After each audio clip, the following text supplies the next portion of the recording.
Entonces, hoy día estamos en el estudio, un estudio más del libro de Efesios, del libro de Éfesos, a la carta a los Éfesos, que se llama el libro de Efesios.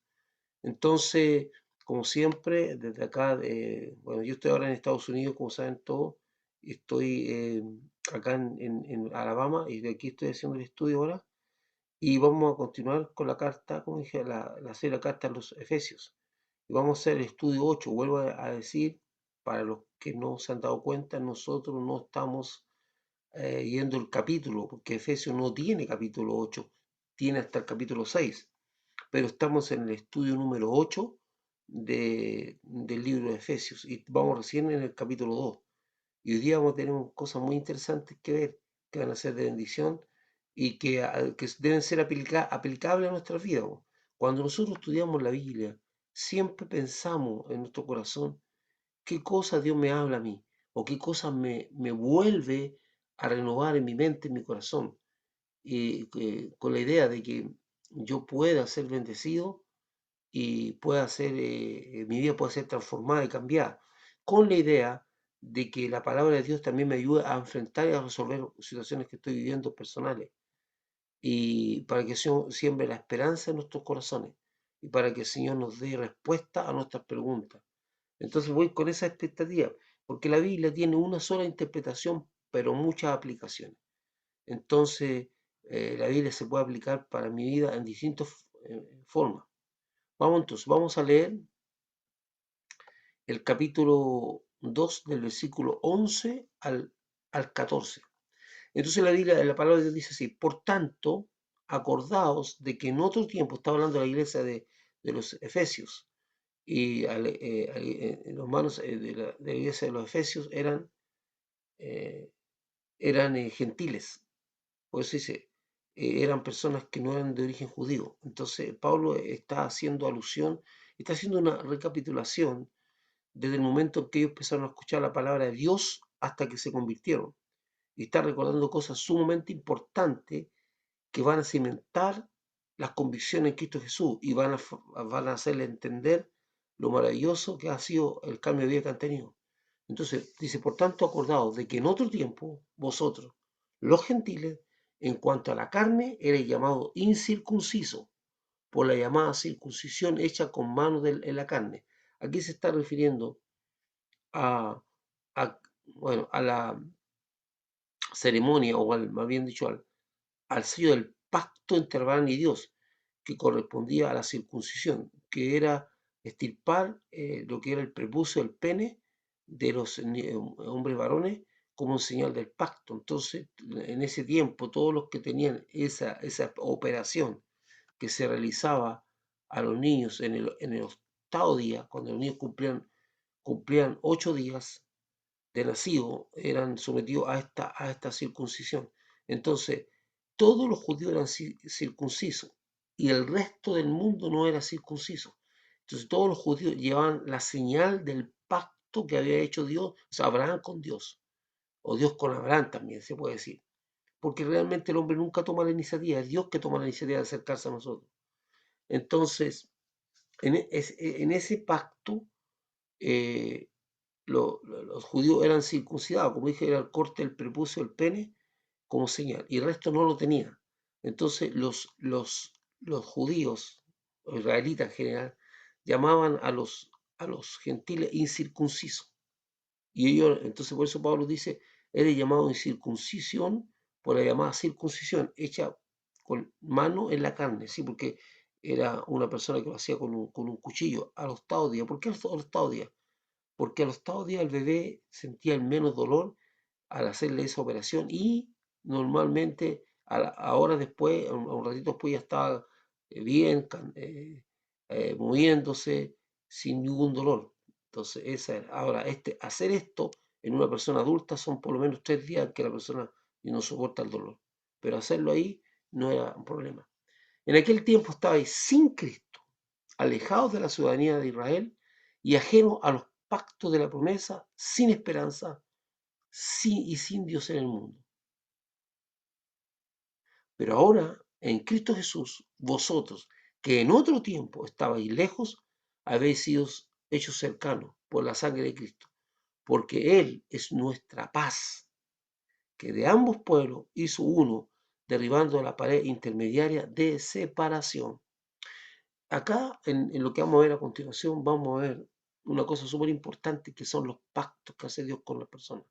Cada vez que usted tenga que orar a Dios porque tiene una dificultad, una necesidad, recuerden los pactos a Dios.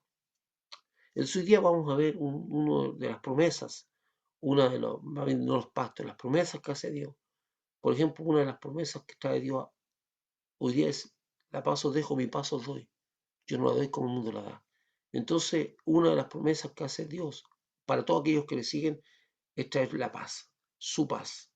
Entonces, si usted está con problemas de falta de paz, recuerda a Dios: tú prometiste eso, Señor, y tú me vas a traer la paz que mi alma necesita.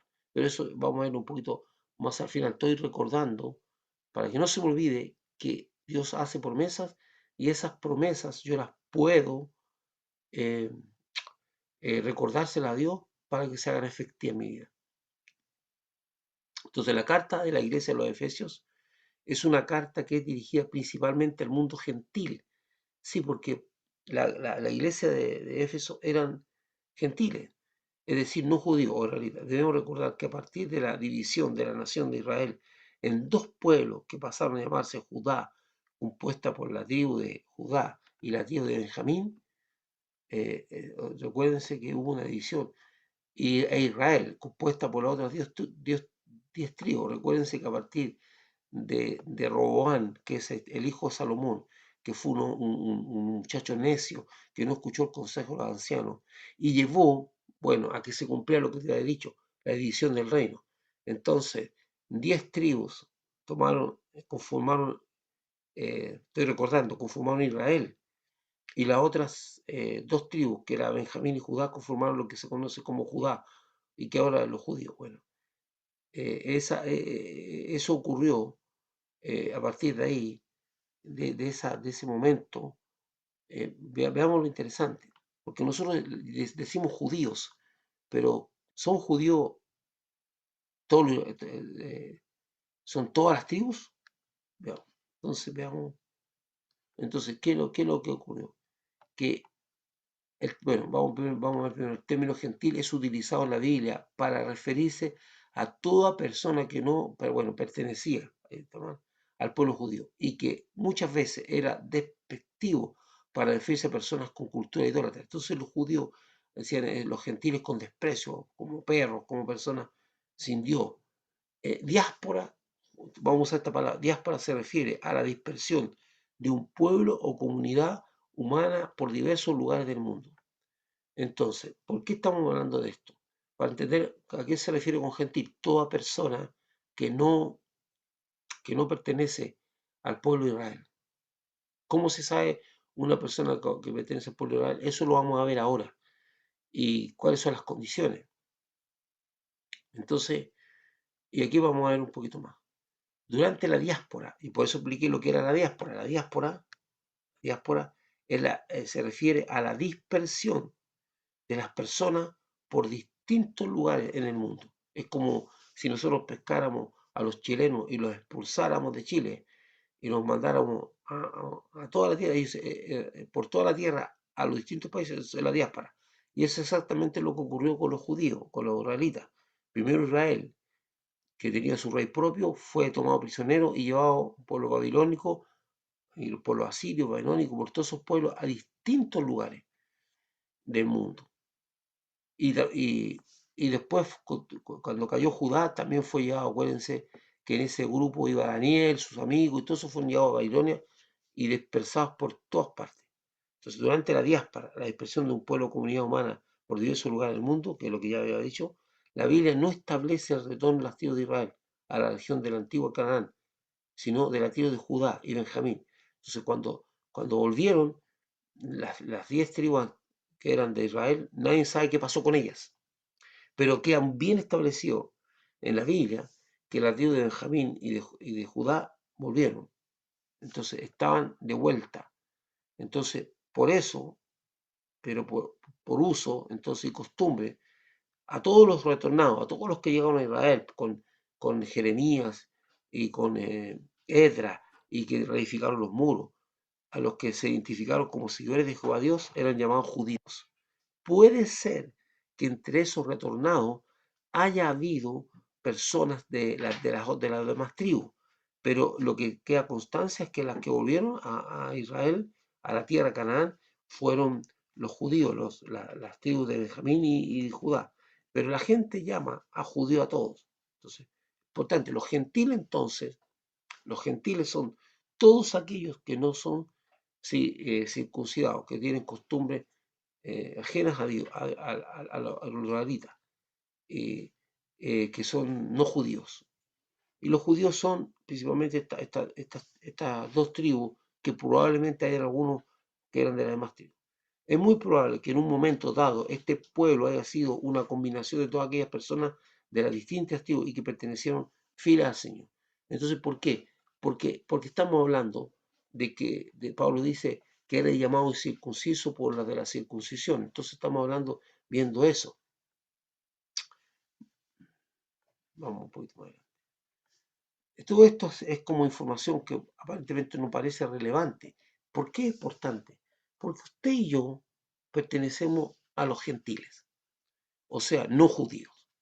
Y el apóstol Pablo está diciendo, en lo que hemos leído, que en ese tiempo estábamos sin Dios, sin esperanza. O sea, los únicos que tenían conocimiento de Dios eran los gentiles, o sea, los judíos. Los gentiles no tenían nada, ajeno, idólatras, mirados menos, condenados, con costumbres algunas veces detestables, gente que sacrificaba hasta a los niños, a los dioses.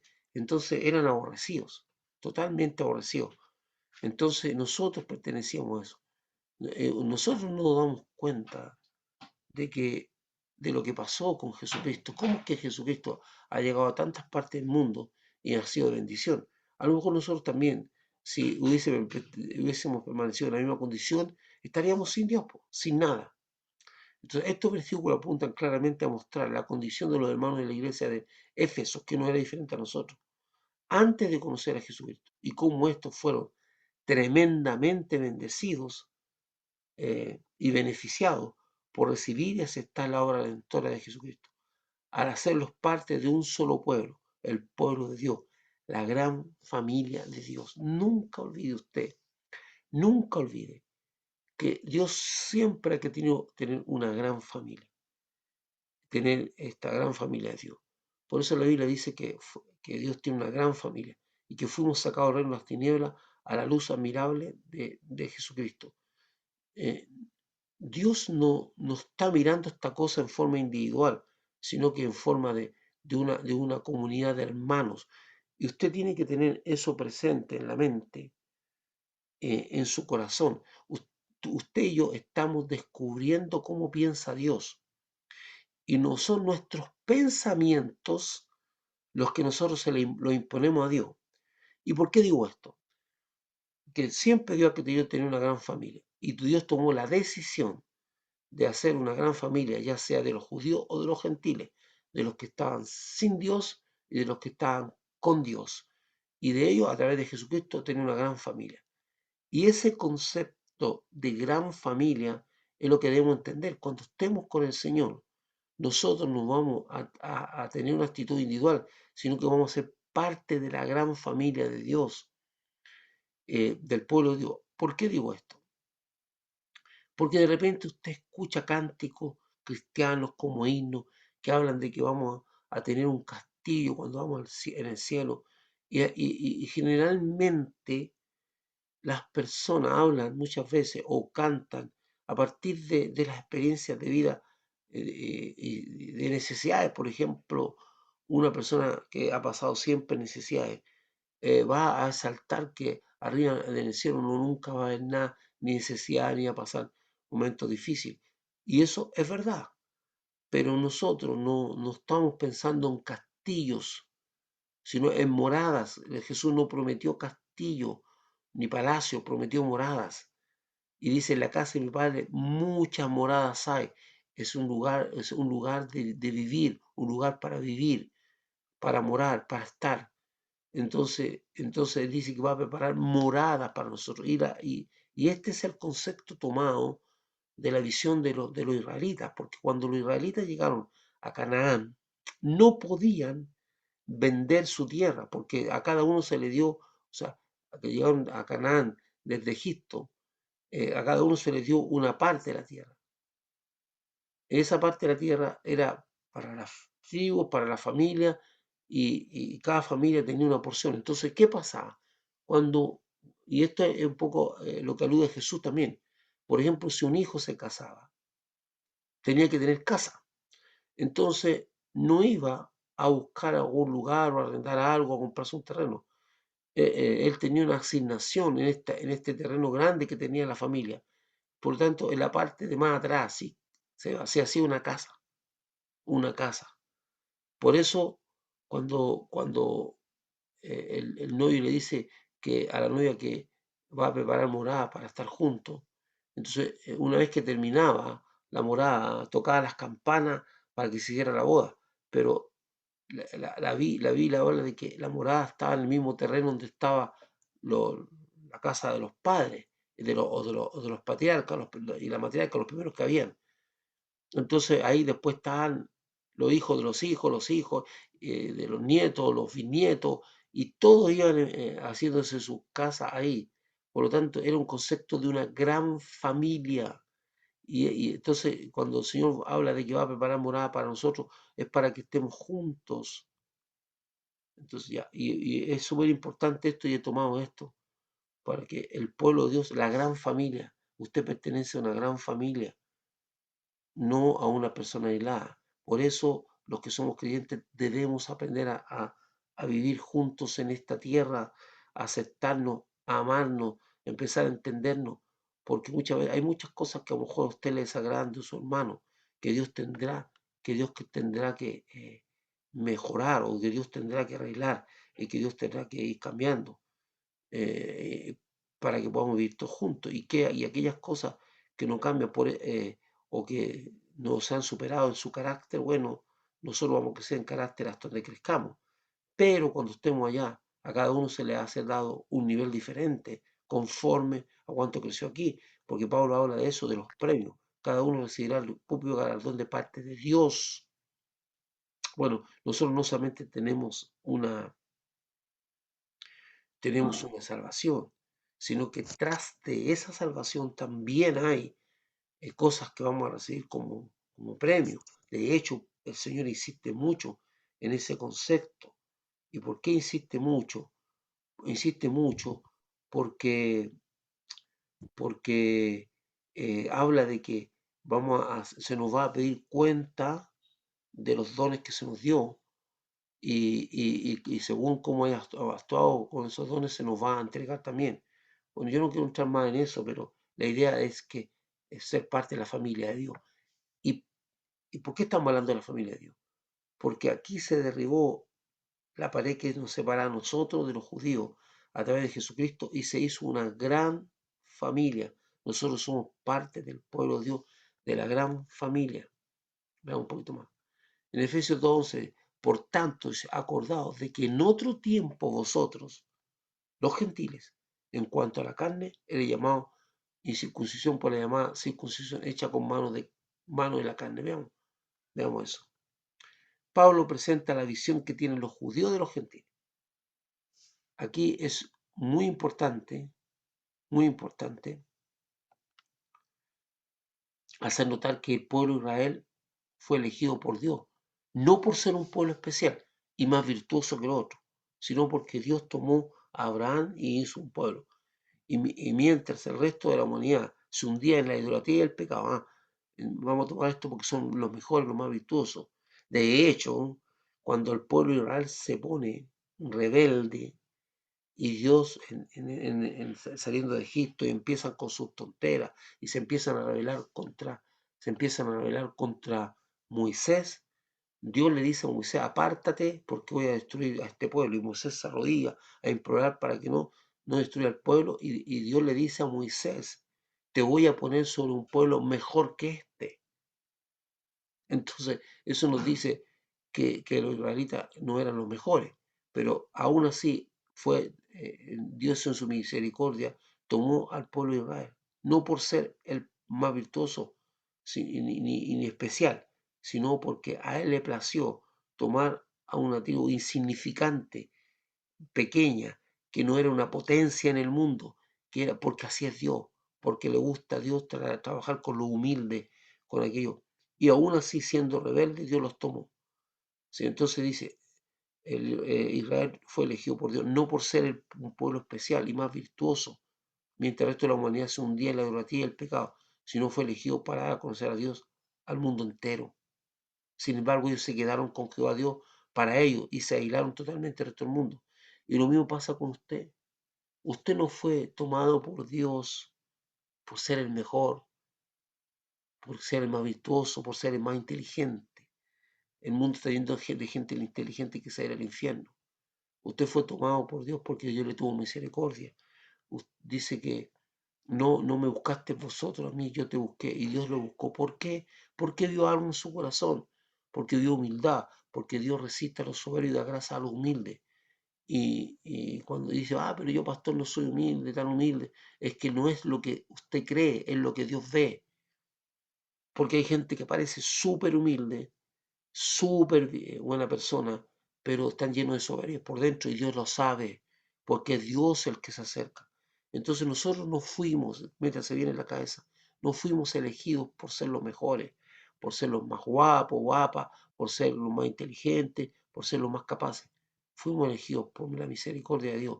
Dios nos tomó a nosotros, porque en nuestro corazón había un reconocimiento de personas necesitadas, porque somos necesitados. Entonces, eso no nos debe hacer mirar a las personas no convertidas con desprecio, porque hay algunos cristianos que hacen eso, algunos cristianos que miran a la gente que no es convertida como gente con desprecio, pobres infelices, que salen al infierno, y como que desearan que la gente fuera al infierno. Tú no eres mejor que esas personas, ni yo soy mejor que esas personas. Ten cuidado, ten cuidado, porque al final podrías estar tomando una actitud como las que toman como los que toman los fariseos, que miraban con desprecio a los publicanos, a los pecadores, a las prostitutas. Y Jesús dice, bueno, esas personas que tú miras con desprecio van delante de ti al reino, o sea, van delante, y tú estás quedando aquí rumbo al infierno y ellos van hacia al reino. Entonces, no lo eligió por ser mejores y con un propósito. Dan a conocer a Dios al mundo. Y tú también fuiste elegido con un propósito. Dar a conocer a Dios al mundo. Acuérdense lo que dice Pedro. Por vosotros sois nación santa, real sacerdocio, linaje escogido, un pueblo escogido por Dios. ¿Para qué? Para que anuncie las virtudes de aquel que os llamó de las tinieblas a su luz admirable. Nosotros fuimos apartados por Dios con un propósito para anunciar las virtudes de Dios, para anunciar que Dios es un Salvador, que Dios tiene misericordia, que Dios nos ama. Todas esas son las virtudes y más encima su poder, su potencia, su gloria. Para eso fuimos elegidos. Fuimos tomados para anunciar las virtudes de aquel que nos llamó de las tinieblas a su luz admirable. Los judíos, los judíos nunca fueron un pueblo misionero, por lo cual eran muy pocas las personas que se convertían a la religión judía. Porque ellos no proclamaban a Dios, ellos no andaban buscando ser judíos, nunca les interesó. Normalmente lo hacían las personas gentiles que llegaban a contraer matrimonio con algún judío, porque se les exigía que se convirtieran al judaísmo. Entonces, no eran judíos en la carne, pero tenían que hacer una ceremonia que era un lavamiento completo, con un bautismo, tenían que ofrecer una ofrenda en el templo, y si eran varones tenían que circuncidarse para ser parte del pueblo. Entonces los judíos no andaban buscando dar a conocer a Dios al mundo, sino que ellos se quedaron para ellos. Por lo tanto, no habían conversión hacia el judaísmo algo muy pronto, sino que los que tenían un contraer matrimonio y uno de ellos no lo era. Entonces, para poder hacerlo tenían que hacerse judíos. El símbolo principal de la pertenencia a la nación judía o a dar relación al pacto hecho con Abraham, por Abraham con Dios, y que llevaba por señal la circuncisión de los varones al octavo día de haber nacido, y que consistía en cortar el prepucio del pene del varón, como ya lo expliqué hace un rato atrás. Yo expliqué todo esto hace un ratito atrás, en qué consistía. Entonces, llevar una huella en la carne, en lo físico, se olvida la carne. Entonces la visión del pueblo judío hacia los gentiles eran personas incircuncisas en la carne, fuera del pacto con Abraham, ignorando intencionalmente las palabras de Abraham. ¿Y cuáles eran las palabras de Abraham? De Dios a Abraham: en ti serán benditas todas las naciones. Nosotros también estamos bajo una promesa, no la promesa que se le hizo al pueblo de Israel, pero nosotros íbamos a ser bendecidos en el creyente Abraham.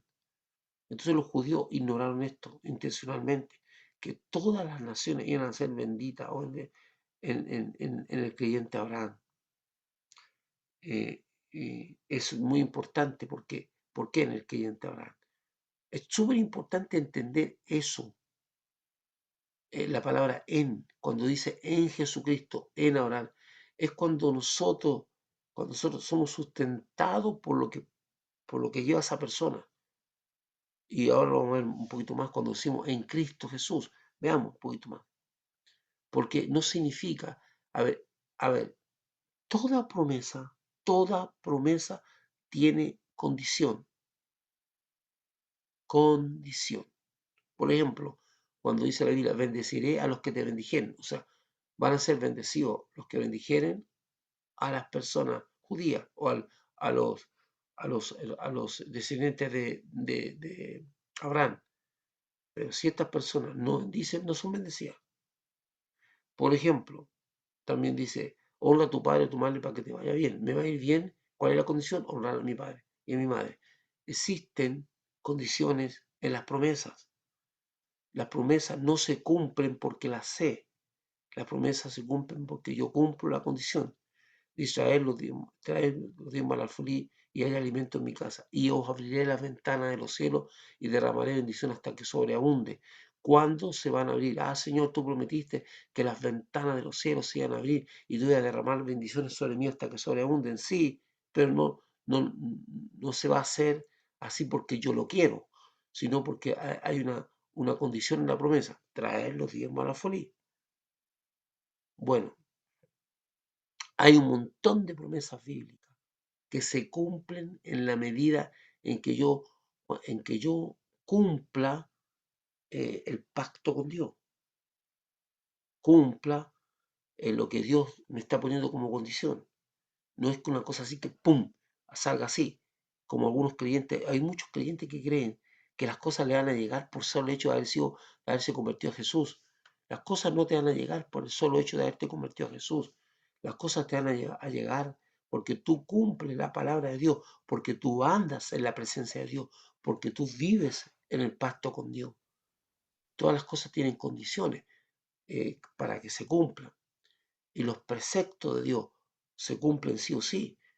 Por eso yo les digo muchas veces a ustedes, ojalá me puedan entender lo que estoy diciendo, que hay muchos no cristianos que son personas del mundo, pero que de alguna manera, ya sea por una revelación personal o por una tendencia, ellos cumplen ciertas cosas que están en la Biblia y por lo tanto las promesas también se les da a ellos. O sea, la palabra de Dios no es solamente para aquel que se convirtió, es para todo aquel que lo cumple. Va a recibir como bendición lo que hay. Entonces, yo entiende bien, cuando usted está recordando una promesa de Dios, es porque usted también está cumpliendo la condición de la promesa. La mayoría de las promesas tienen una condición, ya le he puesto 3 ejemplos. Veamos un poquito más adelante. En aquel tiempo estabais sin Cristo, alejados de la ciudadanía de Israel y ajenos a los pactos de la promesa, sin esperanza y sin Dios en el mundo. Esto es una palabra que no solamente recuerda a los efesios la condición que tenían, sino que esto es una palabra que se aplica a muchas personas hoy día que están sin Cristo, alejados de Dios, del pueblo de Dios y ajenos a la promesa, a los pactos de la promesa, sin esperanza y sin Dios. Usted no puede estar así. Usted puede estar viviendo momentos difíciles, usted puede estar pasando pruebas, pero usted está con esperanza y con Dios. Por lo tanto, yo le digo, si no sé lo que está pasando con alguno de ustedes ahora, puede ser complicado, como lo que estoy viendo yo con esta enfermedad que me agarró, pero aún así estamos con esperanza y estamos dentro de los pastos de la promesa, estamos con Cristo. Y eso cambia la situación, cambia completamente la situación, porque tenemos que acudir, tenemos las promesas de Dios para recordárselas, para que se apliquen en nuestra vida. Y estamos dentro de los pactos del Señor. Así que veamos un poquito más de esto. Esto véalo como que Dios le está hablando a usted. En aquel tiempo estabais sin Cristo, pero ahora estáis con Cristo. Alejados de la ciudad de Israel y ajenos a los pactos y a la promesa, sin esperanza y sin Dios.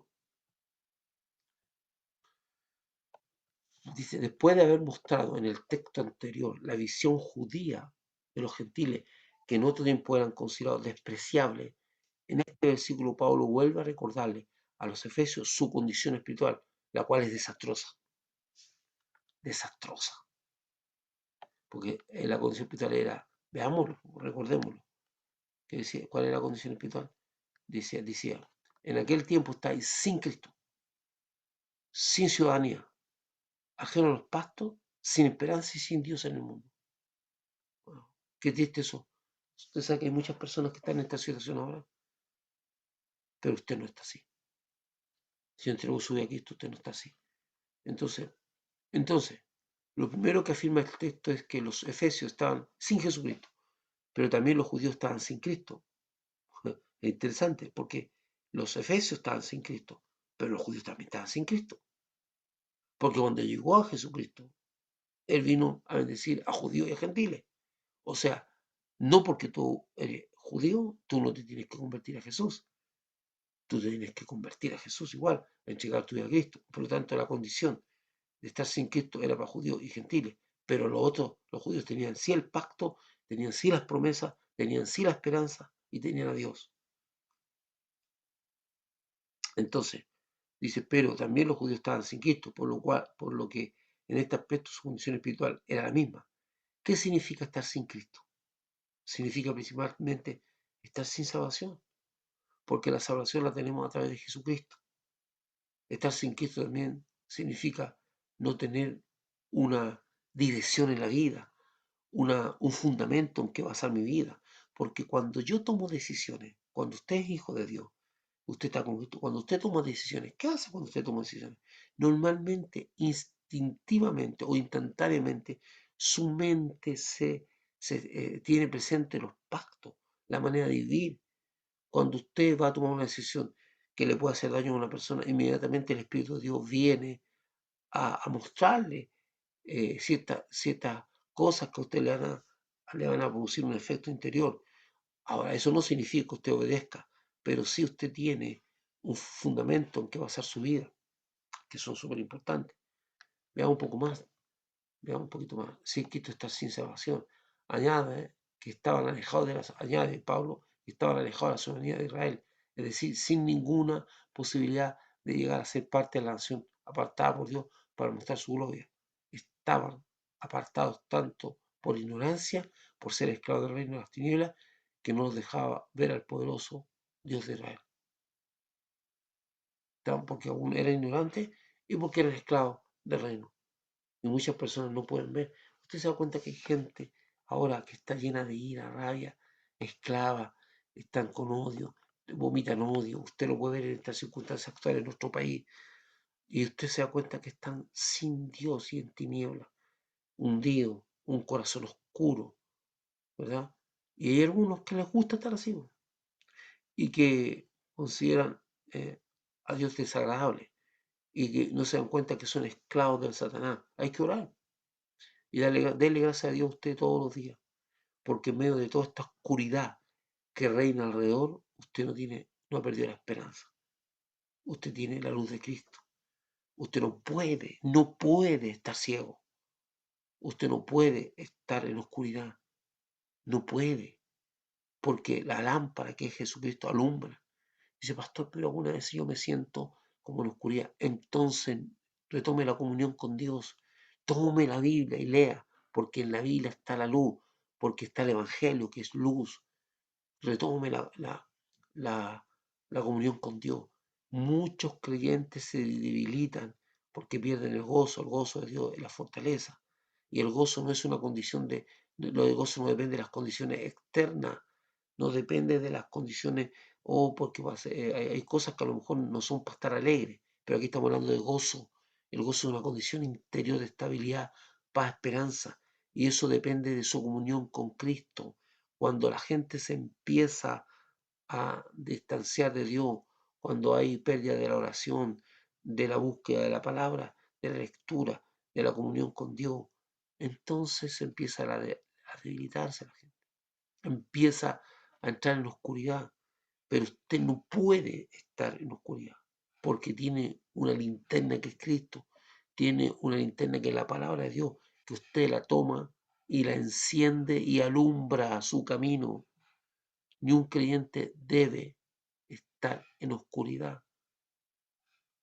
Puede que se produzca una especie de tiniebla en la vida de un creyente porque pierde la comunión con Dios.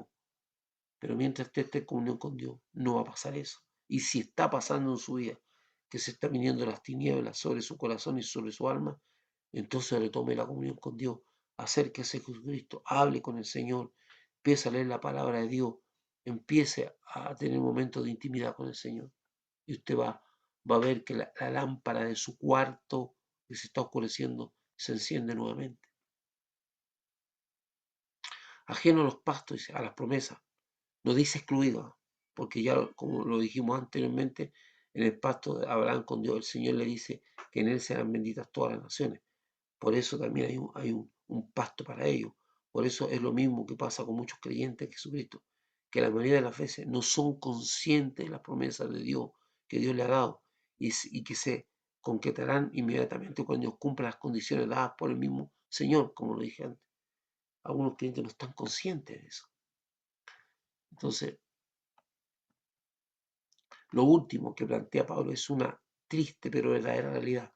Todos nosotros los gentiles en aquellos tiempos estábamos sin esperanza y sin Dios, porque todo terminaba con la muerte. Para los creyentes, para los no creyentes, la muerte termina ahí. Tal vez, no sé si en esos tiempos, como ahora, habían religiones que creían en la reencarnación, que se iban a reencarnar de conejo, de burro, de no sé qué, de planta, no sé, pero estábamos sin esperanza, porque todo terminaba con la muerte. No existía una proyección más allá de la muerte. Usted sabe y usted debe tener en su corazón que el día que usted muera, usted va a resucitar con Cristo Jesús. Que la muerte no es el fin, que la muerte es el paso a una nueva dimensión, donde usted va a entrar en un nuevo punto con el Señor. Va a entrar en una vida con Cristo Jesús que no se termina. Para los que están sin Cristo están sin esperanza y la muerte los agobia, la muerte los desespera. Y algunas veces siento que hay creyentes que también la muerte los espera. Yo sé que muchos de esos creyentes dicen, bueno, es que no he vivido lo suficiente. Puede ser, pero la muerte no debe ser un punto de, de, de desesperación, de tristeza, de angustia. No, la muerte no es el término para los creyentes. Es un paso difícil de transitar, pero es un paso. Entonces, para los gentiles, todo se terminaba con la muerte. Más aún, cualquier esperanza era sepultada por la realidad de vivir una vida sin propósito, solamente condicionada al azar y al vivir por vivir. Esa gente no tenía, todo el mundo que conocía era lo que vivía. Algunos eran esclavos de nacimiento, algunos eran, bueno, las cosas que me van a pasar me pasan por azar. Nosotros los creyentes en Jesucristo no tenemos una vida que se vive por el azar, lo que pase cada día. Nosotros tenemos una vida con propósito. Fuimos creados con propósito. Y si usted se ha olvidado, bueno, relea un poquito los estudios que hemos hecho de una vida con propósito. ¿Verdad? Tenemos una vida que estamos acá con propósito, nosotros no vivimos al azar. Si usted está viviendo al azar, usted está en una condición de desesperanza. No, no, no. Yo no estoy hablando de que las tías, yo no estoy hablando de que usted tiene que estar predicando, no, no, yo estoy hablando de una vida con propósito. Usted fue creado en esta tierra para aprender a amar y adorar a Dios, uno de los propósitos. Y usted tiene que centrarse en eso. Eso no necesita salir de su casa, no necesita nada. Usted necesita empezar a querer aprender de Dios. Tiene la Biblia, tiene la oración, tiene muchas cosas.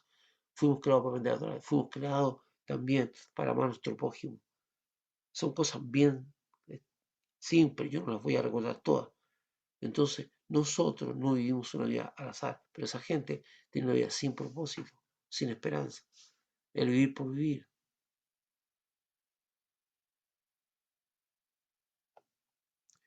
Estar sin Dios es estar sin amor, sin el amor verdadero y sin ley y mandamiento, viviendo una vida entregada absolutamente a los deseos de la carne, de los deseos de la carne, de mi voluntad o los deseos de mi instinto, en la más absoluta oscuridad. Jesucristo es luz. Te puede ver ahí que esa mano que está tratando de alcanzar la luz, sin Dios, sin nada. Jesucristo es luz. La Biblia dice que vino la luz al mundo, pero los hombres amaron más las tinieblas que la luz, porque sus obras eran malas. Pero ahora en Cristo Jesús, vosotros que en otro tiempo estáis lejos, habéis sido hechos cercanos por la sangre de Jesucristo. Es realmente maravilloso como el apóstol recuerda la condición de los hermanos antes de conocer y recibir a Jesucristo. Y ahora les habla de su nueva condición en Jesucristo. Es muy importante enfatizar una vez más que la palabra en la palabra en, porque esta palabra indica que la relación con Jesucristo no es solo un acto único de reconocerlo como Señor y Salvador, sino que consiste en vivir una vida sustentada en Jesucristo y en sus enseñanzas y mandamientos y ordenanzas. ¿Verdad? Cuando está diciendo ahí, está diciendo el texto,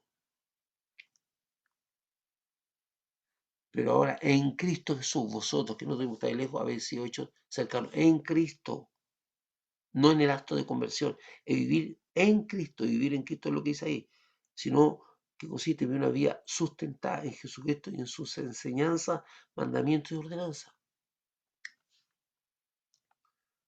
Vivir en Jesucristo es vivir en el reino de Dios. En Cristo Jesús se nos ha hecho parte del conocimiento y la relación que solo tenían los judíos con Dios. Y más aún, tanto se nos ha acercado a Dios que se nos ha abierto una puerta a la revelación de quién es Dios y los planes y designios que Él tiene para el hombre y el mundo. Usted lee la Biblia, usted ora y Dios se le revela y le muestra lo que va a pasar en el futuro.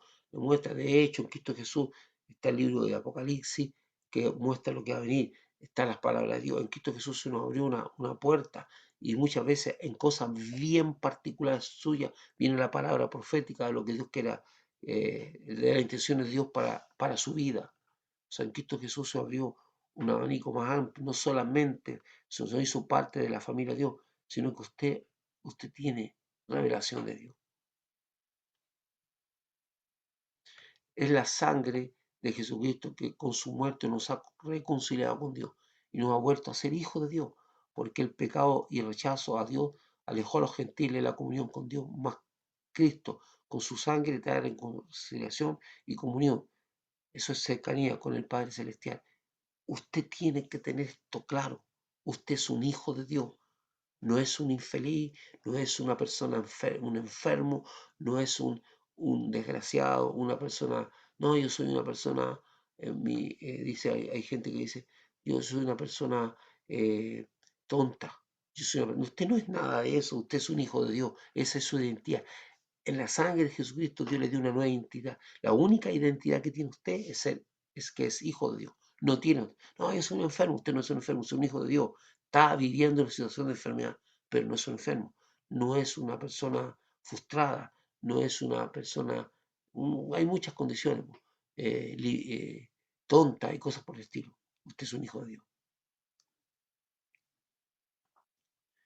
Y porque Él es nuestra paz, que de ambos pueblos hizo uno, derribando la pared intermediaria que los separaba. Espectacular este texto.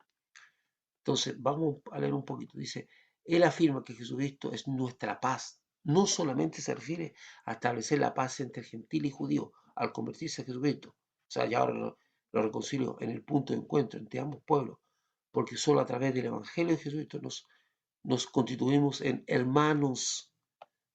No importa el origen de las personas, más aún en Jesucristo se hermanan y llegan a amarse los que alguna vez fueron enemigos y se odiaron. Pueblos que no se podían ver, personas que no se pueden ser. Y cuando llegaron a ser parte del pueblo de Dios, empezaron a amarse, a aceptarse. Eso solamente lo puede hacer en Cristo Jesús. Por eso Él derribó la pared intermedia, derriba toda pared que esté obstaculizando que nosotros podamos ser hermanos. Veamos un poquito más. Pero puede haber acuerdos de paz entre los pueblos o las personas, pero la paz entre las personas no se logra si no existe paz interior, y el único que puede dar paz interior es Jesucristo. ¿Y por qué? Porque Él dijo, la paz os dejo, mi paz os doy, yo no la doy como el mundo la da.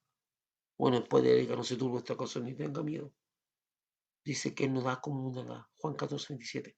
Una persona que no tiene paz interior generalmente no puede vivir en paz con su semejante. Por eso Jesucristo es nuestra paz. Y si usted está teniendo problemas de paz, usted no tiene la paz interior porque las condiciones de paz externas, esas se cultivan, se dan, se generan, pero la paz interior no. Usted recuérdele al Señor. Señor, tú dijiste, la paz os dejo, mi paz os doy. Yo quiero tu paz, que tu paz esté sentada en mi corazón. No quiero vivir con la angustia. Pero también vuelvo a insistir, muchas de las promesas de Dios están sujetas a condiciones. También hay palabra de Dios, porque muchas veces la falta de paz que usted tiene en su corazón puede deberse a que usted tiene que reconciliarse con Dios y pedir perdón por algún pecado o por alguna cosa y invocar la sangre de Cristo para encontrar la reconciliación con Dios. También la paz algunas veces se ve perturbada por la afán y la ansiedad. Dice la Biblia que no nos afanemos porque Él tiene cuidado de nosotros. Entonces usted tiene que tomar esas promesas, la promesa de la paz de Dios, proclamarla y creerle a Dios en las cosas que Él está diciendo. Jesucristo derribó, dice, la pared intermedia que separa a los judíos de los gentiles, haciendo de ambos pueblos un solo pueblo. Entonces, ¿cuál sería la pared intermedia que nos separa? Una de las barreras que más separaba a los judíos y gentiles era en la carne, en el origen patriarcal determinado por Abraham y su pacto con Dios sellado con la circuncisión. Ah, yo vengo de la descendencia de Abraham, soy hijo de Abraham. Entonces, y del pacto a Dios, soy hijo de Isaac, soy parte de ese pacto. Entonces, es que tú no eres parte de esto. Entonces, esto se establecía por la pertenencia a una de las tribus de Israel, en la carne. En la realidad eran 13, no 12, y aquí está, porque José no era contado como tío, sino sus dos hijos, Efraín y Manasés, lo cual ya se construyó en pared imposible de pasar. Bueno, aquí en este listado no está la tribu de Leví, que eran los sacerdotes, pero, pero al final hay que sumar la tribu de Leví. Entonces, si no pertenecías a una de esas tribus, tú no eras parte del pueblo de Dios, es una pared intermediaria siempre. Luego tenemos la pared espiritual, que era la ley de Dios, la cual no obedecían los gentiles. Jesucristo a través del Evangelio y de la gran comisión derriba totalmente esta pared, porque Jesús dice, ir por todo el mundo a ser discípulos. Entonces ría esta pared haciendo de judío y gentil un solo pueblo en Cristo Jesús, que obedecen a las leyes del Evangelio del reino de Dios, no a la ley del pacto de la ley del Antiguo Testamento, sino a la ley del Evangelio de Cristo Jesús. Entonces, y termino con esto. Con eso damos por terminado el estudio.